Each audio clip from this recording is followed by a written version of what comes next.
ప్రతి ఒక్కరు కూడా ఆశ పెట్టి అలా ప్రజలను మోసం చేసేటోళ్ళే తప్ప నిజంగా నిష్పక్షపాతంగా పారదర్శకంగా వాళ్ళ పాలన అయితే లేదనే అని అనుకోవాలి. ఉంటే మాత్రం ఈ స్వతంత్ర భారతదేశంలో ఇన్నేళ్ళ పొద్దు నుంచి ఎందుకు ఇంకా పేదోడిగానే ఉన్నాడు, ఎందుకు పెద్దోడు అవుతలేడు అని అన్నది ఒక్కసారి ఆలోచించాలి. ఆలోచించాలి. ఒక్కసారి హాస్పిటల్కి పోయి ఏదైనా రోగం వస్తే బిల్లు కడితే జీవితంలో సంపాదించినటువంటి సొమ్మంతా తారవేయాలి. ఇప్పటికి కూడా ఒకవేళ మా పిల్లల బతుకులు బాగుండాలి అని చెప్పేసి ప్రైవేట్ స్కూళ్ళలో చదివిస్తున్నటువంటి పేద వర్గాల పిల్లలకు సంబంధించినటువంటి కుటుంబ పరిస్థితి కనుక గమనిస్తే వాళ్ళ జీవితం చిన్న భిన్నంగా ఉన్నది.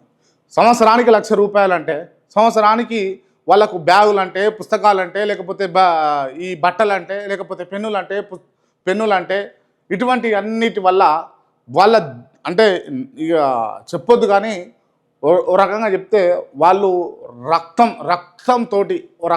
ఇచ్చి రక్తం దారబోసి చెమట గార్చి అంటారు కదా, రక్తం గార్చి ఇస్తూ ఉన్నారు. ఆ సొమ్మనంతా కడతా ఉన్నారు ఈ కార్పొరేట్ సంస్థలకు. ఎవరన్నా పేదలలో ఉండి వాళ్ళు చదివిపియాలని కొడుకుని అని చెప్పేసి పెద్దగా చదివిపియాలని చెప్పేసి ఆశతో ఉన్న వాళ్ళది ఇది.